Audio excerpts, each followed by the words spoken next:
I'm a member of the board of the Opioid Collaborative in York, Pennsylvania, where we had the opportunity to talk about how addiction had begun to ravage people's neighborhoods and that it was no longer exclusive, it was inclusive now. Every community, every town, every nationality had began to be infected by the opioid overdoses to the tune of over 90,000 opioid deaths a year. We were able to talk about that with families that we would have never been able to rub arms with. Hence, at Recovery House of Worship, me being a recovering addict, after using drugs for 25 years, having to deal with the horrors of addiction, just to give you a few of them: incarceration, shot, stabbed. All of those are part of my story. Homelessness, having to eat out of trash cans, having to sacrifice to eat or to smoke, having to do all of those things, having to sacrifice my principles and sacrifice my salvation for the sake of the world, having to do those things. I knew what the people were feeling, having to look in my mother's eyes and my father's eyes and see the devastation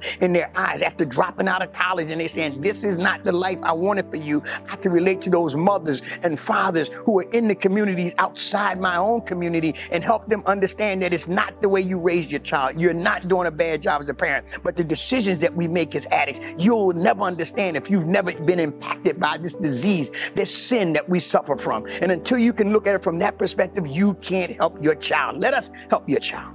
Let us help you. Let us develop a relationship so that you can get better, your children can get better. And we suggest that you go and get the help that you need. Naranon, Al-Anon, 12 steps, Celebrate Recovery, wherever you got to go to get the help that you need. And let us help your child. Let us help your child get into treatment. Let us mentor your child once they're out of treatment. Let us mentor your child so much so that your child will want to do the same thing that we're doing, because we become a power of example. By God's grace and mercy, this year to be 32 years away from drug addiction after battling drugs for 25 years. I'm talking about from the age of 11 to the age of 35. Drugs after drug, you name it, drugs, dope, coke, everything, you name it, I suffered from. But now I'm on the other side, and my testimony is, had it not been for the grace of God, had it not been for Jesus touching me, had it not been for me being able to sacrifice myself. The Bible says it, sacrifice yourself, make your body a living sacrifice, holy and acceptable unto God. I vowed that God, I'll give you my life when I was sitting in jail facing 25 years. I was incarcerated facing 25 years for cocaine possession,